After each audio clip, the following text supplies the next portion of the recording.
ಲಡಾಖ್ನಲ್ಲಿ ರಕ್ತಪಾತ, Gen Z ಕ್ರಾಂತಿ. ಯಾರಿದು ಸೋನಂ ವಾಂಗ್ಚುಕ್? ವಿಜಯ ಕರ್ನಾಟಕ ವೀಕ್ಷಕರಿಗೆ ಸ್ವಾಗತ. ನಾನು ಶಂಕರ್ ನಾಯಕ್. ಪ್ರವಾಸಿಗರ ಸ್ವರ್ಗ ಲಡಾಖ್ ಹೊತ್ತಿ ಉರಿಯುತ್ತಿದೆ. ಬುಧವಾರ ನಡೆದ ಹಿಂಸಾಚಾರದಲ್ಲಿ 4 ಜೀವಗಳು ಬಲಿಯಾಗಿದ್ದು 70ಕ್ಕೂ ಹೆಚ್ಚು ಜನರು ಗಾಯಗೊಂಡಿದ್ದಾರೆ. ಬಿಜೆಪಿ ಕಚೇರಿ ಸೇರಿ ವಾಹನಗಳು ಸುಟ್ಟು ಕರಕಲಾಗಿವೆ. ನೇಪಾಳದ ರೀತಿಯೇ ಜೆನ್ಜಿ ಮಾದರಿಯಲ್ಲಿ ಪ್ರತಿಭಟನೆ ನಡೆದಿದೆ ಎನ್ನಲಾಗಿದೆ. 3 EDS ಚಿತ್ರಕ್ಕೆ ಸ್ಫೂರ್ತಿಯಾದ ಜಗತ್ ಪ್ರಸಿದ್ಧ ಪರಿಸರವಾದಿ ಮತ್ತು ಸಂಶೋಧಕ ಸೋನಂ ವಾಂಗ್ಚುಕ್ ರವರು ಲಡಾಖ್ನಲ್ಲಿ ನಡೆದ ಹಿಂಸಾಚಾರದ ಕೇಂದ್ರ ಬಿಂದುವಾಗಿದ್ದಾರೆ. ಅವರಿಗೆ ಈಗ ಸಿಬಿಐ ತನಿಖೆಯ ಬಿಸಿ ಎದುರಾಗಿದ್ದರೆ, ಮತ್ತೊಂದು ಕಡೆ ಲಡಾಖ್ ಹಿಂಸಾಚಾರಕ್ಕೆ ಅವರ ಪ್ರಚೋದನಕಾರಿ ಹೇಳಿಕೆಗಳೇ ಕಾರಣ ಎಂದು ಕೇಂದ್ರ ಗೃಹ ಸಚಿವಾಲಯ ಆರೋಪಿಸಿದೆ. ಅದರಲ್ಲೂ ಕಾಂಗ್ರೆಸ್ನ ಸ್ಥಳೀಯ ಕೌನ್ಸಿಲರ್ ಮೇಲೂ ಗಂಭೀರ ಆರೋಪಗಳು ಕೇಳಿ ಬಂದಿವೆ. ಹಾಗಾದ್ರೆ ಲಡಾಖ್ನಲ್ಲಿ ನಿಜವಾಗಿ ನಡೆಯುತ್ತಿರುವುದೇನು? ಇದು ನೇಪಾಳದ ಮಾದರಿ ಜೆನ್ಜಿ ಕ್ರಾಂತಿಯೇ? ಯಾರು ಈ ಸೋನಂ ವಾಂಗ್ಚುಕ್? ಸೋನಂ ವಾಂಗ್ಚುಕ್ ಮೇಲೆ ಇರುವ ಆರೋಪಗಳು ಎಂಬುದನ್ನು ನೋಡೋಣ ಈ ವಿಡಿಯೋದಲ್ಲಿ.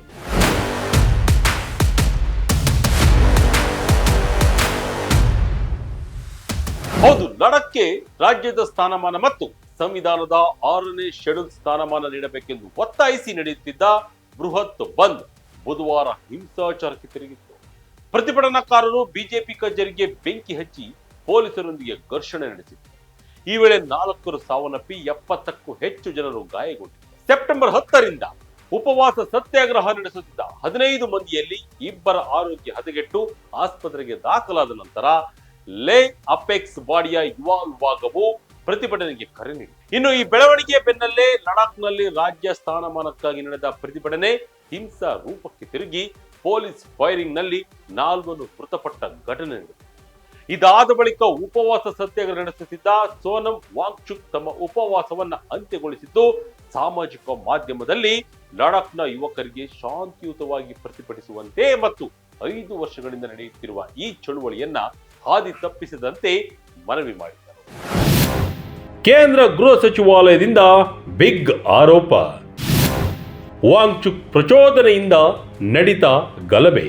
ಇನ್ನು ಈ ಹಿಂಸಾಚಾರಕ್ಕೆ ಸೋನಂ ವಾಂಗ್ಚುಕ್ ರವರ ಪ್ರಚೋದನಕಾರಿ ಹೇಳಿಕೆಗಳೇ ಕಾರಣ ಎಂದು ಕೇಂದ್ರ ಗೃಹ ಸಚಿವಾಲಯ ನೇರ ಆರೋಪ ಮಾಡಿದೆ.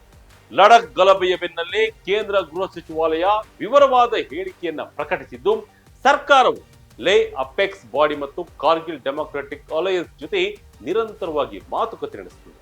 ಈಗಾಗಲೇ ಲಡಾಖ್ನ ಪರಿಶಿಷ್ಟ ಪಂಗಡಗಳ ಮೀಸಲಾತಿಯನ್ನು 45% 84% ಹೆಚ್ಚಿಸುವುದು, ಕೌನ್ಸಿಲ್ಗಳಲ್ಲಿ ಮಹಿಳೆಯರಿಗೆ 3ರಲ್ಲಿ 1ರಷ್ಟು ಮೀಸಲಾತಿ ಮತ್ತು 1800 ಹುದ್ದೆಗಳ ನೇಮಕಾತಿ ಪ್ರಕ್ರಿಯೆ ಆರಂಭಿಸುವಂತಹ ವಿಚಾರದಲ್ಲಿ ಪಾಸಿಟಿವ್ ರಿಸಲ್ಟ್ ಬಂದಿದೆ. ಈ ಪ್ರಗತಿಯನ್ನ ಸಹಿಸದ ಕೆಲವು ರಾಜಕೀಯ ಪ್ರೇರಿತ ವ್ಯಕ್ತಿಗಳು ಮಾತುಕತೆಗೆ ಅಡ್ಡಿಪಡಿಸುತ್ತಿದ್ದರು. ವಾಂಗ್ಚುಕ್ ರವರು ಅರಬ್ ಸ್ಪ್ರಿಂಗ್ ಮಾದರಿಯ ಪ್ರತಿಭಟನೆ ಮತ್ತು ನೇಪಾಳದ ಜೆನ್ಜಿ ಪ್ರತಿಭಟನೆಗಳ ಉದಾಹರಣೆ ನೀಡಿ ಜನರನ್ನ ದಾರಿ ತಪ್ಪಿಸುತ್ತಿದ್ದರು ಎಂದು ಪ್ರತಿಭಟನೆ ಹೇಳಿದೆ. ಸೆಪ್ಟೆಂಬರ್ 24ರಂದು ವಾಂಗ್ಚುಕ್ ರವರ ಪ್ರಚೋದನಕಾರಿ ಭಾಷಣಗಳಿಂದ ಪ್ರೇರಿತರಾದ ಗುಂಪು ಉಪವಾಸದ ಸ್ಥಳದಿಂದ ಹೊರಟು ರಾಜಕೀಯ ಪಕ್ಷದ ಕಚೇರಿ ಮತ್ತು ಸರ್ಕಾರಿ ಕಚೇರಿಗೆ ಬೆಂಕಿ ಹಚ್ಚಿತು. ಪೊಲೀಸ್ ವಾಹನಗಳನ್ನು ಸುಟ್ಟು ಭದ್ರತಾ ಸಿಬ್ಬಂದಿ ಮೇಲೆ ದಾಳಿ ನಡೆಸಿತು. ಈ ಪ್ರತಿಭಟನೆಯಲ್ಲಿ 30ಕ್ಕೂ ಹೆಚ್ಚು ಪೊಲೀಸ್ ಮತ್ತು ಸಿಆರ್ಪಿಎಫ್ ಸಿಬ್ಬಂದಿ ಗಾಯಗೊಂಡರು. ಆತ್ಮರಕ್ಷಣೆಗಾಗಿ ಪೊಲೀಸರು ಗುಂಡು ಹಾರಿಸಬೇಕಾಯಿತು. ದುರದೃಷ್ಟವಶಾತ್ ಕೆಲವರು ಮೃತಪಟ್ಟಿದ್ದಾರೆ ಎಂದಿರುವ ಸಚಿವಾಲಯ, ಈ ಹಿಂಸಾಚಾರದ ನಡುವೆಯೇ ಪರಿಸ್ಥಿತಿಯನ್ನ ನಿಯಂತ್ರಿಸಲು ಯಾವುದೇ ಗಂಭೀರ ಪ್ರಯತ್ನ ಮಾಡದೆ ವಾಂಗ್ಚುಕ್ ತಮ್ಮ ಉಪವಾಸವನ್ನ ಮುರಿದು ಆಂಬ್ಯುಲೆನ್ಸ್ ನಲ್ಲಿ ತಮ್ಮ ಗ್ರಾಮಕ್ಕೆ ತೆರಳಿದರು ಎಂದು ಕೇಂದ್ರ ಗೃಹ ಸಚಿವಾಲಯ ತನ್ನ ಪ್ರಕಟಣೆಯಲ್ಲಿ ಆರೋಪ ಮಾಡಿದೆ. ಇನ್ನು ಸರ್ಕಾರದ ಆರೋಪಗಳಿಗೆ ವಾಂಗ್ಚುಕ್ ನೇರವಾಗಿ ಪ್ರತಿಕ್ರಿಯಿಸಿಲ್ಲ. ಆದರೆ ಹಿಂಸಾಚಾರವನ್ನು ಅವರು ಬಲವಾಗಿ ಖಂಡಿಸಿದ್ದಾರೆ. ನನ್ನ ಶಾಂತಿಯುತ ಮಾರ್ಗದ ಸಂದೇಶ ವಿಫಲವಾಯಿತು ಎಂದು ಅವರು ನೋವನ್ನ ವ್ಯಕ್ತಪಡಿಸಿದ್ದಾರೆ. ಉಪವಾಸದಲ್ಲಿದ್ದ 2 ಆಸ್ಪತ್ರೆಗೆ ದಾಖಲಾದ ಯುವಕರು ಆಕ್ರೋಶಗೊಂಡರು. ಇದು ಜೆನ್ಜಿ ಕ್ರಾಂತಿಯಂತೆ ಸ್ಫೋಟಗೊಂಡಿದೆ. ಕಳೆದ 5 ವರ್ಷಗಳಿಂದ ಅವರಿಗೆ ಉದ್ಯೋಗವಿಲ್ಲ. ಇದು ಸಾಮಾಜಿಕ ಅಶಾಂತಿಗೆ ಕಾರಣವಾಗಿದೆ ಎಂದು ವಾಂಗ್ಚುಕ್ ಹೇಳಿದ್ದಾರೆ. ಹಿಂಸೆಯ ಮಾರ್ಗವನ್ನು ಬಿಟ್ಟು ಶಾಂತಿಯುತವಾಗಿ ಸರ್ಕಾರದೊಂದಿಗೆ ಮಾತುಕತೆ ನಡೆಸುವಂತೆ ಅವರು ಯುವಕರಿಗೆ ಮನವಿ ಮಾಡಿದ್ದಾರೆ. ಈ ಜೆನ್ಜಿ ಹೇಳಿಕೆಯೇ ಈಗ ವಾಂಗ್ಚುಕ್ ಮೇಲೆ ಗಂಭೀರ ಆರೋಪ ಬರುವಂತೆ ಮಾಡಿದೆ. ಯಾರು ಈ ಸೋನಂ ವಾಂಗ್ಚುಕ್? 3 ಇಡಿಯಟ್ಸ್ ಚಿತ್ರಕ್ಕೆ ಇವರೇ ಸ್ಫೂರ್ತಿ.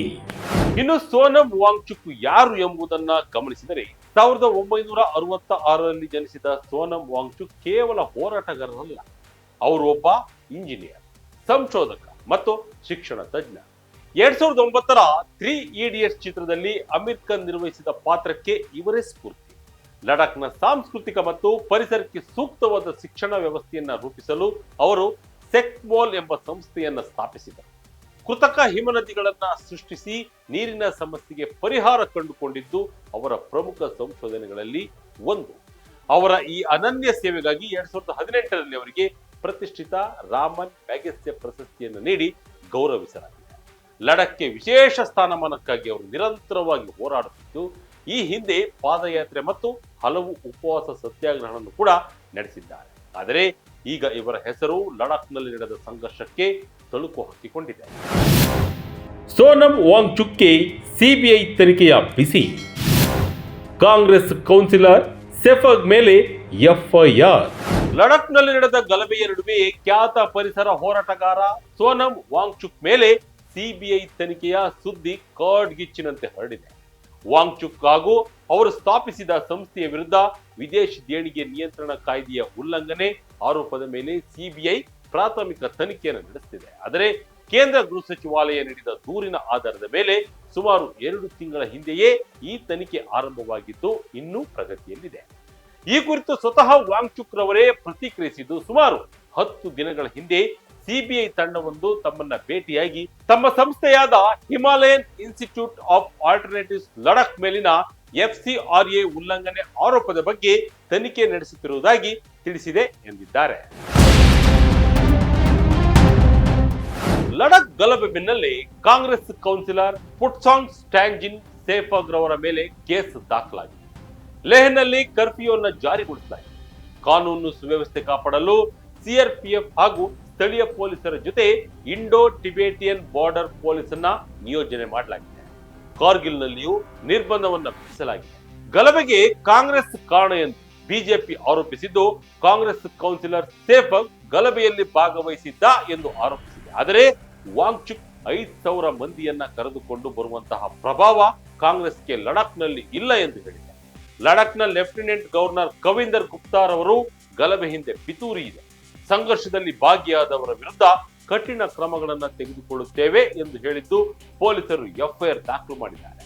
ಕಾಂಗ್ರೆಸ್ ಕೌನ್ಸಿಲರ್ ಹೆಸರನ್ನ ಎಫ್ಐಆರ್ ನಲ್ಲಿ ಉಲ್ಲೇಖ ಮಾಡಲಾಗಿದೆ. ಲಡಾಖ್ನಲ್ಲಿ ಪ್ರತಿಭಟನೆ ನಡೆದಿದ್ದು ಯಾಕೆ? ಏನಿದು 6ನೇ ಶೆಡ್ಯೂಲ್ ಯಾಕೆ ಬೇಕು? ಲಡಾಖ್ಗೆ ಪ್ರತ್ಯೇಕ ರಾಜ್ಯದ ಸ್ಥಾನಮಾನ ನೀಡಬೇಕು ಎಂದು ಅವರು ಬುಡಕಟ್ಟು ಸಂಸ್ಕೃತಿ, ಪರಿಸರ ಹಾಗೂ ಹಕ್ಕುಗಳನ್ನು ರಕ್ಷಿಸಲು ಸಂವಿಧಾನದ 6ನೇ ಶೆಡ್ಯೂಲ್ಗೆ ಸೇರಿಸಬೇಕು ಎಂದು ಬೇಡಿಕೆಯನ್ನ ಎಲ್ಎಬಿ ಇಟ್ಟಿತ್ತು. 6ನೇ ಶೆಡ್ಯೂಲ್ನಲ್ಲಿ ಈಶಾನ್ಯ ರಾಜ್ಯಗಳಾದ ಅಸ್ಸಾಂ, ಮೇಘಾಲಯ, ತ್ರಿಪುರಾ ಮತ್ತು ಮಿಜೋರಾಂಗಳಿವೆ. ಇಲ್ಲಿನ ಭೂಮಿ, ಅರಣ್ಯಗಳು ಮತ್ತು ಉತ್ತರಾಧಿಕಾರ ನಮಗೆ ಸೇರಿದ ವ್ಯವಹಾರಗಳನ್ನು ನಿರ್ವಹಿಸಲು ಸ್ವಾಯತ್ತ ಜಿಲ್ಲಾ ಮಂಡಳಿಗಳಿವೆ. ಈ ರೀತಿಯ ಹಕ್ಕು ನಮಗೆ ಬೇಕು ಎಂದು ಲಡಾಖ್ ಜನರು ಬೇಡಿಕೆ ಇಟ್ಟಿದ್ದಾರೆ. 2019ರ ಆಗಸ್ಟ್ 5ರಂದು 370ನೇ ವಿಧಿಯನ್ನು ರದ್ದುಗೊಳಿಸಿ ಜಮ್ಮು ಮತ್ತು ಕಾಶ್ಮೀರದಿಂದ ಲಡಾಖ್ ಅನ್ನ ಬೇರ್ಪಡಿಸಿ ಕೇಂದ್ರಾಡಳಿತ ಪ್ರದೇಶವನ್ನಾಗಿ ಮಾಡಲಾಯಿತು. ಆರಂಭದಲ್ಲಿ ಈ ನಿರ್ಧಾರವನ್ನ ಲಡಾಖ್ನ ಜನರು ಸ್ವಾಗತಿಸಿದರು. ಈಗ ತಮ್ಮ ಪ್ರದೇಶಕ್ಕೆ ಸ್ಥಳೀಯ ಮಟ್ಟದಲ್ಲಿ ಸರ್ಕಾರ ಇಲ್ಲದರಿಂದ ನೇರವಾಗಿ ಕೇಂದ್ರ ಸರ್ಕಾರವೇ ಆಡಳಿತ ನಡೆಸುತ್ತಿದೆ. ಇದು ಅಲ್ಲಿನ ಜನರ ಆಕ್ರೋಶಕ್ಕೆ ಕಾರಣವಾಗಿದೆ. ಈ ಹಿನ್ನೆಲೆ ಅಲ್ಲಿ ಜನ ಲಡಾಖ್ಗೆ ಸಂಪೂರ್ಣ ರಾಜ್ಯದ ಸ್ಥಾನಮಾನ ನೀಡಬೇಕು ಎಂದು ಪಟ್ಟು ಹಿಡಿದಿದ್ದಾರೆ.